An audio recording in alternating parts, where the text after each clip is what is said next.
Hello दोस्तों, स्वागत है आपका माई स्टडी क्लासेस में। आज हम क्लास 9 का chapter number 5 fundamental unit of life जो सेल है उसके बारे में डिस्कस करेंगे। सबसे पहले इसके अंदर आता है कॉन्सेप्ट मैपिंग।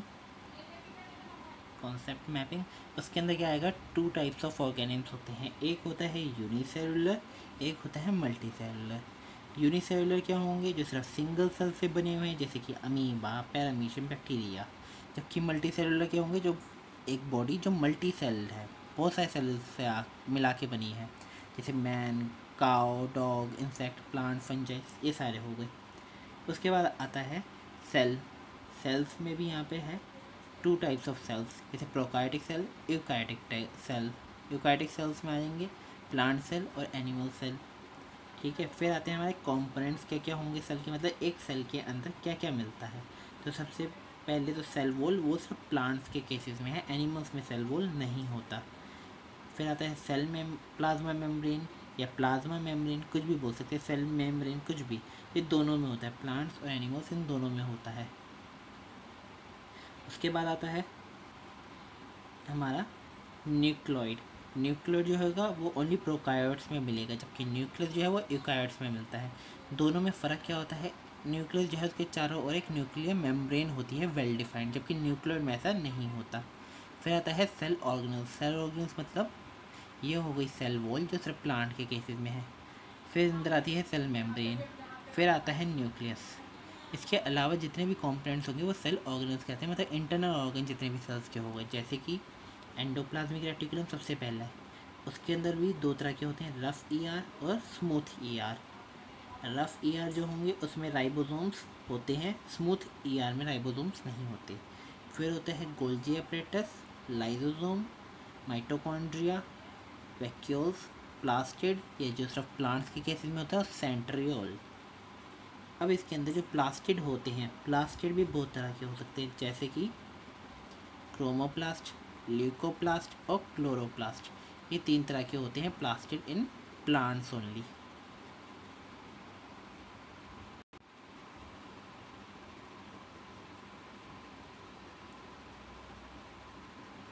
फिर आता है कंपाउंड माइक्रोस्कोप और ऑनियन पील सेल। जब ऑनियन पील सेल को हम कंपाउंड माइक्रोस्कोप के अंदर ऑब्जर्व करते हैं तो हमें क्या दिखता है, एक सेल जिसके अंदर ये रहा न्यूक्लियस, ये वाला जो डार्क स्पॉट हो रखा है, और ये न्यूक्लियस, बाकी इसके चारों ओर हो गई सेल मेम्ब्रेन।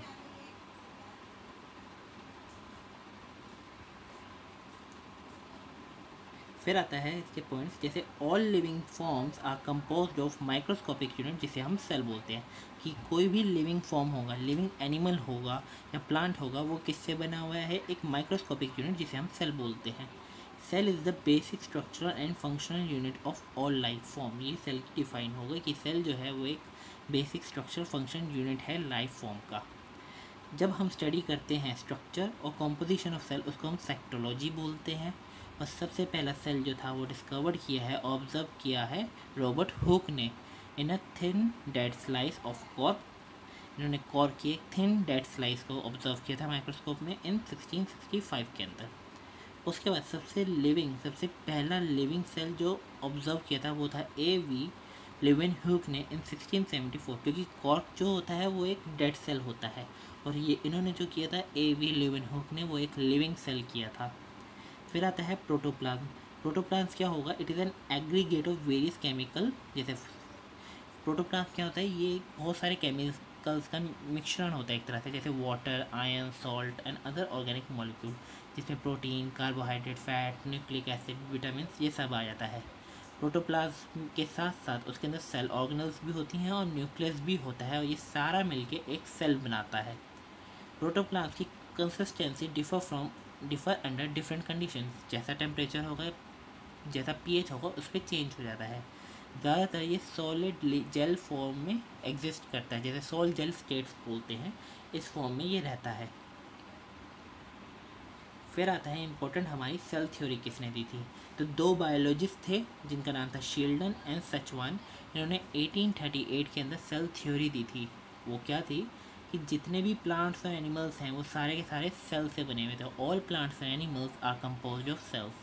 फिर आता है cell is a basic unit of life, जो सेल की डिफाइन है, उसके बाद आता है कि all cells arise from pre existing cell, कि कोई भी एक सेल वो प्री एग्जिस्टिंग सेल से ही बना होगा। और एक ये एक्सेप्शन होता है कि viruses are exception of cell theory, मतलब वायरसेस जो हैं उनमें ये सेल थ्योरी लागू नहीं होती। वायरसेस जो होते हैं वो ना ही लिविंग होते हैं ना ही वो नॉन लिविंग में आते हैं, इसलिए वो एक एक्सेप्शन है जब भी सेल थ्योरी के बारे में हम पढ़ते हैं। उसके बाद हम वन बाय वन पढ़ते हैं टाइप्स ऑफ सेल और ऑर्गेनिम्स क्या होते हैं। जैसे कि प्रोकार्योट जो है वो ज़्यादा यूनिसेलुलर होते हैं, जैसे बैक्टीरिया या ब्लू ग्रीन एल्गी या साइनोबैक्टीरिया हो गया। यूकार्योटिक जो हैं वो वेल डेवलप्ड होते हैं as compare to prokaryote cell से, जैसे यूकार्योट में पैरामीशियम आ गया, आपका ऑस्ट्रिच हो गया, पाइन ट्री हो गया, जितने भी एनिमल्स और प्लांट्स हो गए, ठीक है। मल्टी सेलुलर क्या होगा, जो मल्टी सेल से बना है। यूनिसेलुलर क्या होगा, जो सिंगल सेल से बना हुआ है। फिर आते हैं organisms are of two types, जैसे कि सबसे पहले तो इनमें यूनिसेलुलर और मल्टी सेलुलर का डिफरेंस क्या है। सेल नंबर, यूनिसेलुलर जो है वो सिंगल सेल से बना होता है, मल्टी सेलुलर क्या है वो लार्ज नंबर ऑफ सेल से बना होगा। फंक्शंस क्या हैं, all functions are perform by single cell, एक सिंगल सेल ही सारे फंक्शन परफॉर्म करता है, डाइजेशन का, एब्जॉर्प्शन का, एक्सक्रीशन का। जबकि मल्टी सेलुलर के अंदर क्या होगा, different cells perform different specific functions, हर तरीके का अलग तरीके का सेल अलग फंक्शन करेगा। यहाँ पे डिवीजन ऑफ लेबर होता है, जबकि इस यूनिसेलुलर में ऐसा कुछ नहीं होता। जैसे कि देखो, division of labour not performed, यहाँ पे self specified to perform different functions, हर तरीके का सेल डिफरेंट फंक्शंस परफॉर्म करता है। फिर यहाँ पे आता है reproduction, it involves same single cell, एक ही सिंगल सेल बाइनरी फ्यूजन या किसी भी तरह से दो सेल्स में बन जाएगा। जबकि मल्टी सेलुलर में क्या है, स्पेशलाइज जर्म सेल्स जो है वो रिप्रोडक्शन में पार्ट करते हैं, स्पेशलाइज जर्म सेल्स। फिर आता है हमारा लाइफ स्पैन, मतलब उम्र कितनी होती है। यूनिसेलुलर्स की बहुत ही कम उम्र होती है, जबकि मल्टी सेलुलर्स की एज़ कम्पेयर टू यूनिसेलुलर ज़्यादा होती है लाइफ स्पैन। एग्जाम्पल जैसे अमीबा, पैरामीशियम, बैक्टीरिया। और यहाँ पे मल्टी सेलुलर क्या होगा, फंजाई, प्लांट्स एंड एनिमल्स जितने भी हो गए वो सारे मल्टी सेलुलर के एग्जाम्पल हैं। फिर आता है प्रोकार्योटिक सेल, यूकार्योटिक सेल्स में डिफरेंस। प्रोकार्योटिक सेल्स क्या होंगे, ये बहुत ही छोटे सेल्स होते हैं, वेरी माइन्यूट, जबकि यूकार्योटिक सेल्स क्या होते हैं, फेयरली लार्ज होते हैं, 5 to 100 माइक्रोमीटर तक के। प्रोकार्योटिक के अंदर क्या होगा, न्यूक्लियर रीजन जो है not surrounded by nuclear membrane, और जब भी न्यूक्लियर रीजन न्यूक्लियर मेम्ब्रेन द्वारा सराउंडेड नहीं होगा तो हम उसे बोलेंगे न्यूक्लियोइड। तो प्रोकार्योटिक सेल्स में न्यूक्लियस नहीं होता, न्यूक्लियोइड होता है। यहाँ पे क्या है, nuclear material surrounded by nuclear membrane. ये ऑलवेज यूनिसेलुलर होते हैं प्रोकार्योटिक, ये मे बी यूनिसेलुलर भी हो सकते हैं, मल्टी सेलुलर भी हो सकते हैं। प्रोकार्योटिक में सिंगल क्रोमोसोम इज प्रेजेंट, जबकि यहाँ पे यूकार्योटिक के अंदर more than 1 chromosome is present. Chromosome ये एक्स शेप स्ट्रक्चर जो हम आगे पढ़ेंगे वो। फिर आता है प्रोकार्योटिक के अंदर न्यूक्लियोलस इज एब्सेंट। न्यूक्लियोलस क्या होता है, न्यूक्लियस के अंदर एक डार्क स्पॉट होता है, सेल के न्यूक्लियस के अंदर एक डार्क स्पॉट है जिसे हम न्यूक्लियोलस बोलते हैं, वो प्रोकार्योटिक के अंदर एब्सेंट होता है, जबकि यूकार्योटिक के अंदर प्रेजेंट होता है। सेल डिवीजन बाय फ्यूजन या बडिंग, मतलब अमीबा में जैसे देखते हैं जो होता है हमारा, एक सिंगल सेल जो है वो 2 सेल्स में डिवाइड हो जाता है, जबकि यूकार्योटिक के अंदर सेल डिवीजन बाय या तो माइटोसिस से होगा या तो मियोसिस से होगा। फिर प्रोकार्योटिक के अंदर membrane bound cell organelles are absent, जितनी भी मेम्ब्रेन बाउंड सेल ऑर्गेनल्स होंगी वो सारी की सारी एब्सेंट हो जाएंगी, जबकि यूकार्योटिक के अंदर membrane bound cell organelles are present. Example bacteria हो गया, प्रोकार्योटिक का सबसे अच्छा एग्जाम्पल बैक्टीरिया होता है। यूकार्योटिक के अंदर जितने भी प्लांट्स, एनिमल्स, वो सारे यूकार्योटिक हो जाते हैं।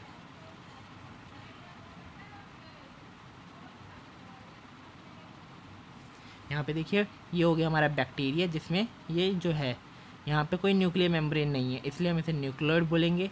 राइबोसोम्स डॉट डॉट डॉट में प्रेजेंट होते हैं, प्लाज्मा मेम्ब्रेन एक थिन लेयर प्रेजेंट होती है इसके चारों ओर, और सेल वॉल उसके ऊपर चारों ओर।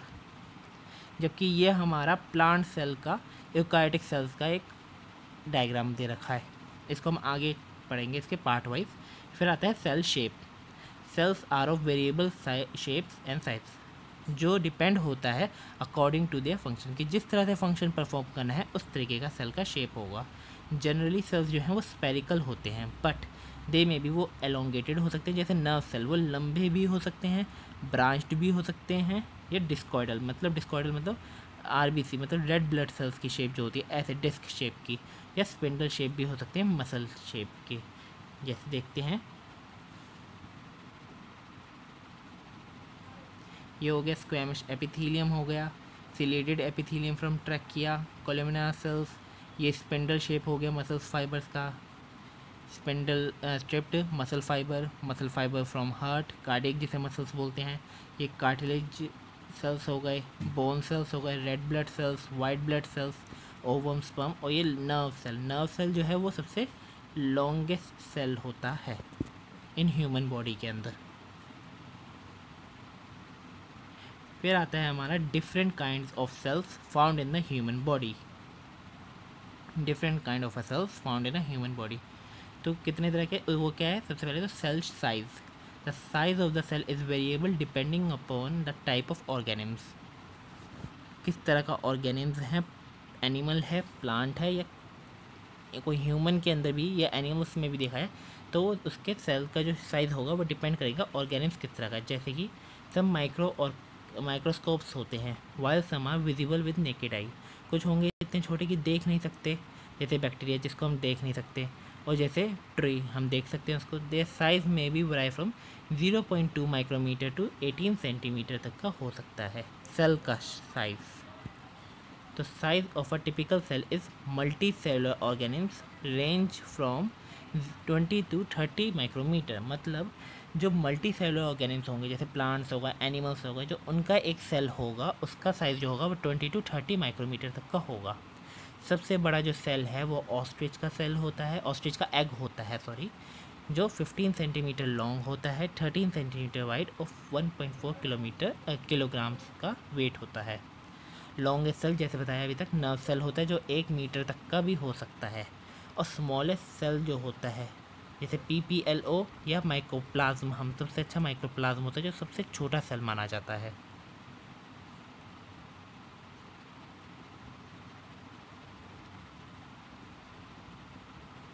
फिर आता है कंपोनेंट्स ऑफ अ सेल। तो जैसे सेल में मेन क्या है? एक प्लाज्मा मेम्ब्रेन, एक न्यूक्लियस और प्रोटोप्लाज्म या प्लाज्मा मेम्ब्रेन, कुछ भी कह लो आप। तो सबसे पहला था कंपोनेंट ऑफ अ सेल। तो there is an occurrence of division of labour within an eukaryotic cell, मतलब एक पर्टिकुलर सेल एक पर्टिकुलर फंक्शन परफॉर्म करेगा। They all got certain specific component जिसे सेल ऑर्गेनल्स कहते हैं। सेल के अंदर जितने भी बाकी उसके पार्ट्स होंगे वो सेल के सारे सेल ऑर्गेनल्स कहलाते हैं। Each of them perform a specific function, हर कोई अपना एक परफॉर्म करता है एक स्पेसिफिक फंक्शन। जैसे कि 3 बेसिक कंपोनेंट है सेल के, जैसे प्लाज्मा मेम्ब्रेन जो एक लेयर होगी ऊपर की, न्यूक्लियस अंदर एक डार्क स्पॉट, साइटोप्लाज्म जितना भी जेली लाइक जो लिक्विड या मैट्रिक्स जो प्रेजेंट होता है उसे हम साइटोप्लाज्म बोलते हैं।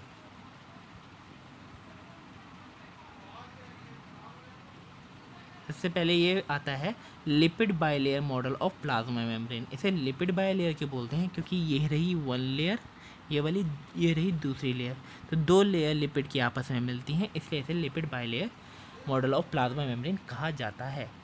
तो सेल मेम्ब्रेन प्लाज्मा मेम्ब्रेन के अंदर जो आते हैं वो है सेल मेम्ब्रेन प्लाज्मा मेम्ब्रेन में। Plasma membrane is selectively permeable in nature. Selectively permeable बोला जाता है क्यों? क्योंकि इट अलाउ या permit the entry and exit of some material in and out of the cell. क्योंकि प्लाज्मा मेम्ब्रेन जो cell के चारों ओर होती है वो किसी चीज़ों को ही, थोड़ी मटेरियल्स को ही अंदर या बाहर आने देती है। वो सेल को जो ज़रूरत होती है सिर्फ उन्हीं सामान को, उन्हीं मटेरियल्स को अंदर आने की इजाज़त होती है, इसलिए ये सिलेक्टिवली परमेएबल कहलाते हैं। सिलेक्ट करके उन्हें अंदर आने देती है। Cell membrane is also called plasma membrane भी कह सकते हैं, प्लाज्मा लेमा भी बोल सकते हैं, बहुत सारे नाम हैं, कुछ भी बोल सकते हैं। It is the limiting boundary of each cell which separate the cytoplasm from its surrounding. ये एक लिमिटिंग बाउंड्री बन जाती है सेल की जो सेपरेट करती है साइटोप्लाज्म अंदर के मटेरियल को या मैट्रिक्स को बाहर के सराउंडिंग से। फिर आता है it is found in both plants as well as animals, दोनों में मिलता है, और it is the outer most covering of a cell. In case animals में डायरेक्ट सेल मेम्ब्रेन ही होता है, जबकि lies below the cell wall in case of plant. अगर प्लांट का सेल है तो सबसे पहले सेल वॉल होगी, उसके अंदर जाकर होगा सेल मेम्ब्रेन। फिर आता है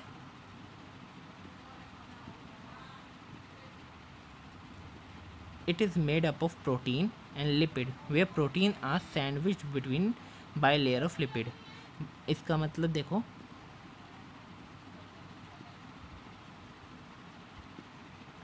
प्रोटीन्स जो हैं हमारे, जैसे ये रहा प्रोटीन हमारा, वो लिपिड की बाय लेयर के बीच में होता है, इसलिए यहाँ पे बोला गया proteins are sandwich between lipid bilayer. फिर आता है Singer and Nicolson gave the fluid mosaic model of plasma membrane का। इन्होंने प्लाज्मा मेम्ब्रेन का फ्लूइड मोज़ेक मॉडल दिया था। और जो प्लाज्मा मेम्ब्रेन होती है वो फ्लेक्सिबल होती है, फोल्डेड भी हो सकती है, ब्रोकन कभी कभी टूट भी जाती है और फिर रीयूनाइटेड हो जाती है, फिर से एक हो जाती है।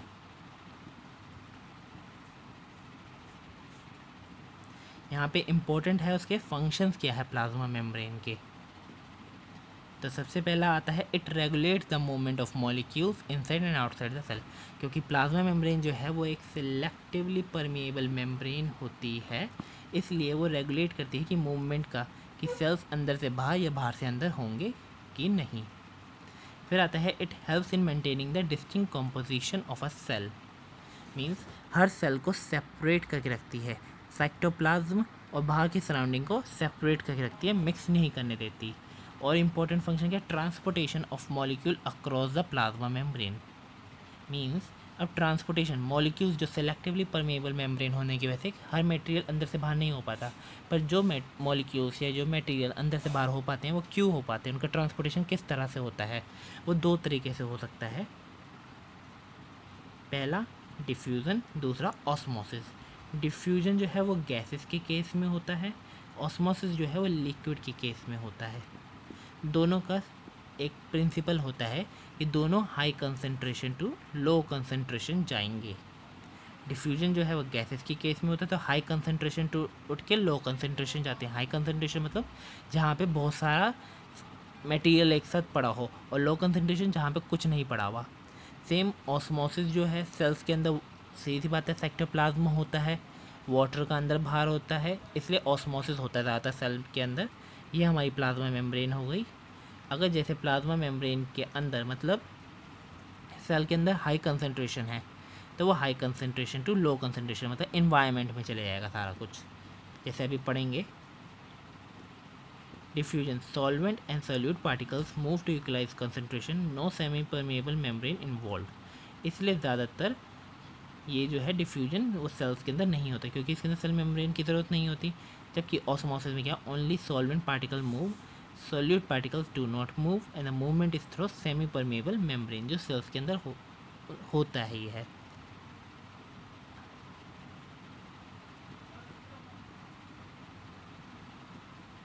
फिर आता है डिफ्यूजन, मूवमेंट ऑफ सॉल्यूट या ion from high concentration to low concentration, उसे डिफ्यूजन बोलते हैं।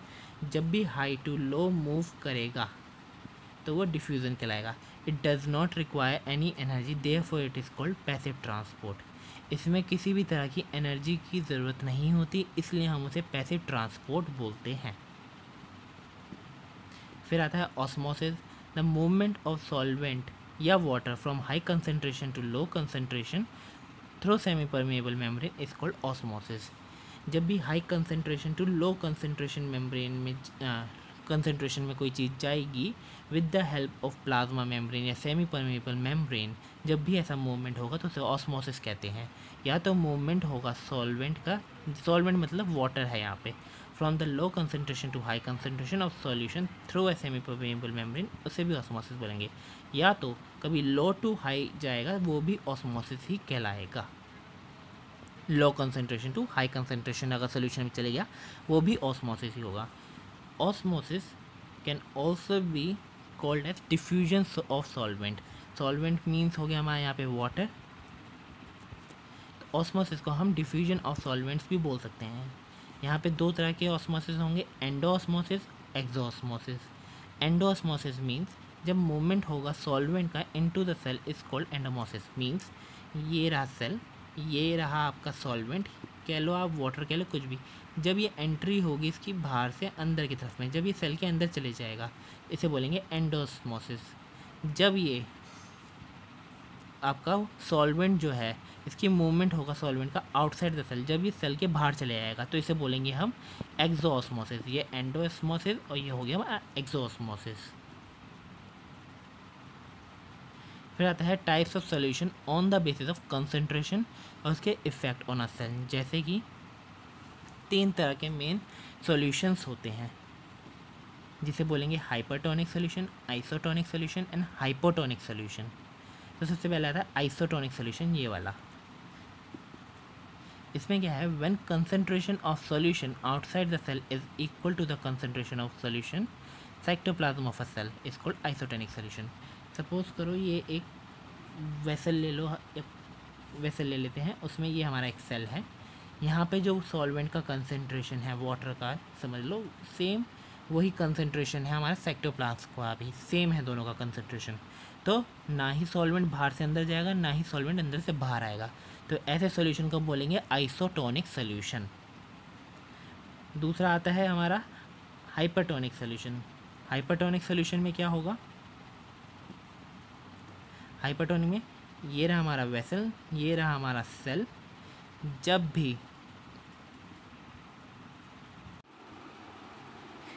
भी सेल के अंदर का कंसंट्रेशन ज़्यादा होगा और बाहर जो है कंसंट्रेशन लो होगा, तो अंदर से सारा का सारा सॉल्वेंट उठ के बाहर आ जाएगा।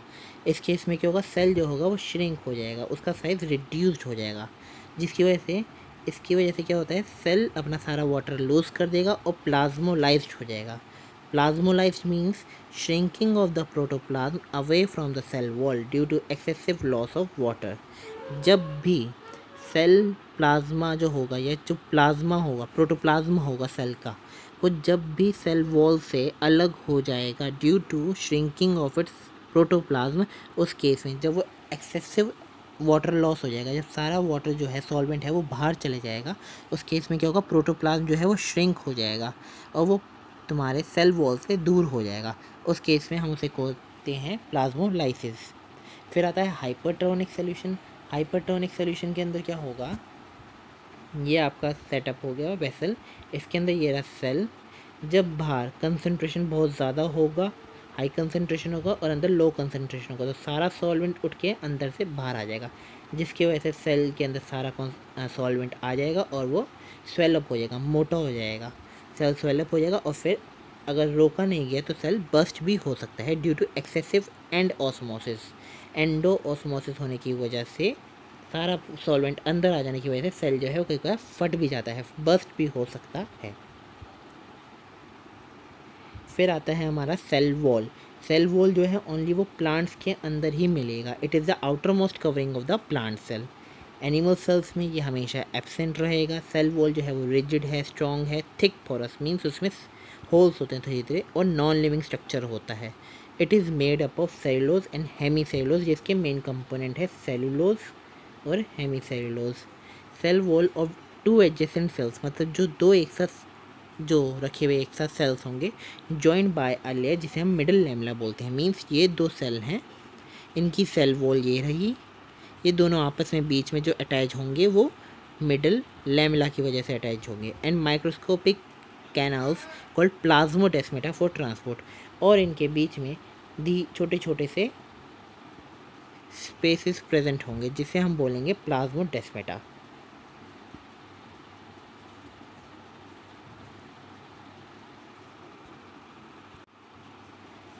जैसे कि ये रहा सेल वॉल का स्ट्रक्चर, ये 2 एडजेसेंट सेल्स हो गए, इन दोनों को बीच में आपस में जोड़ा है मिडल लैमेला ने, और थोड़ा सा जो बीच में स्पेस होता है उसे हम बोलते हैं plasmodesmata.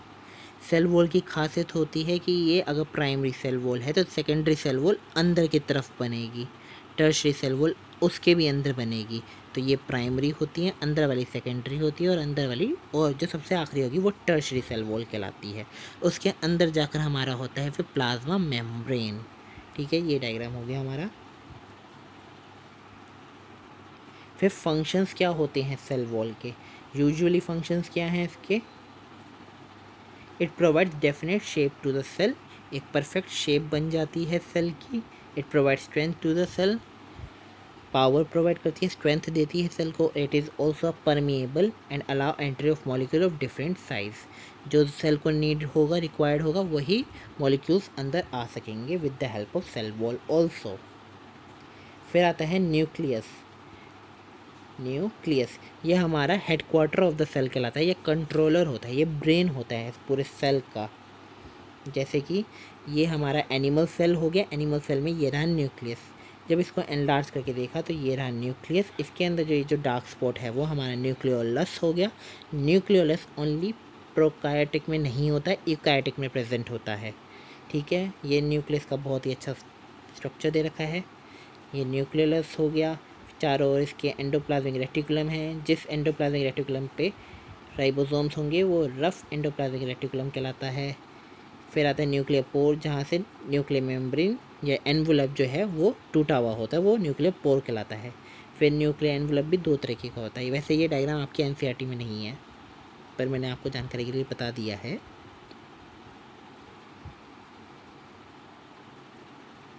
Nucleus is the most important cell organelle which directs and control all of its cellular activity. तो जितनी भी सेल की एक्टिविटीज़ होंगी वो सारी की सारी न्यूक्लियस करेगा, क्योंकि एक सेल के कंपोनेंट्स में मेन कंपोनेंट्स में क्या क्या होता है, उसकी प्लाज्मा मेम्ब्रेन, उसका साइटोप्लाज्म और उसका न्यूक्लियस। तो न्यूक्लियस जो है वो उसका हेडक्वार्टर ऑफ अ सेल या कंट्रोलर ऑफ अ सेल कहलाता है। इसको डिस्कवर किया था रॉबर्ट ब्राउन ने इन 1831।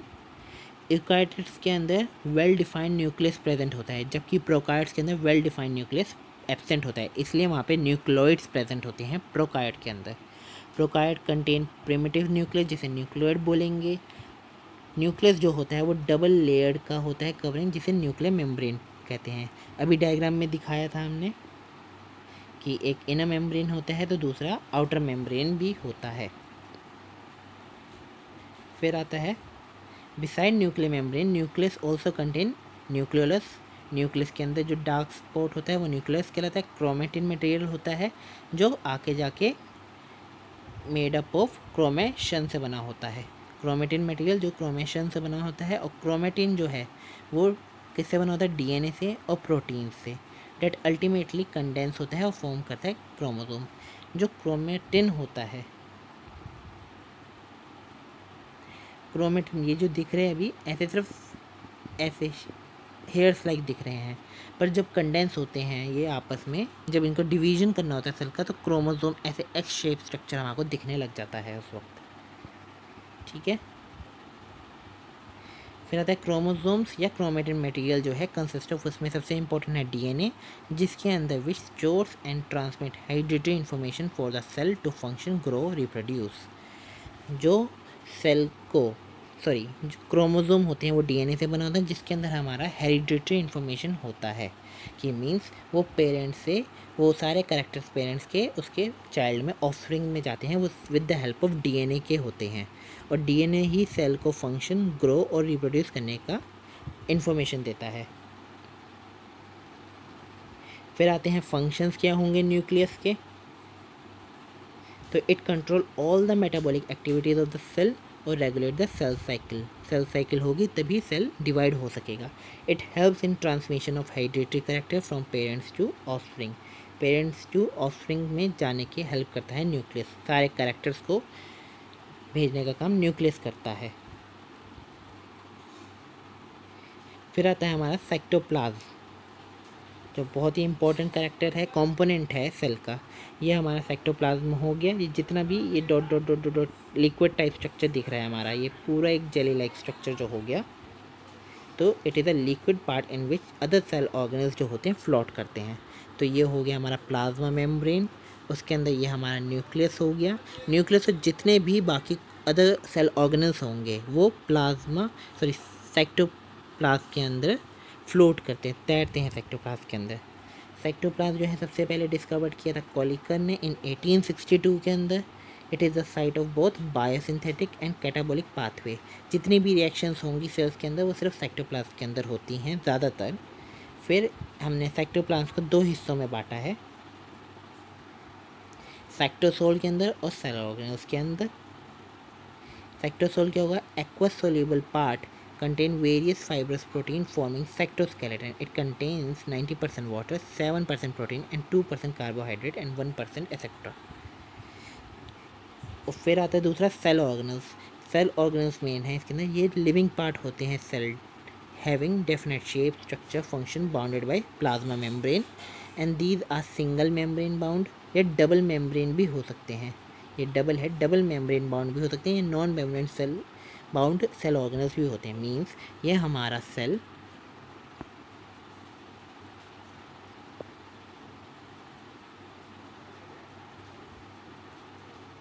ये हमारा एक सेल हो गया.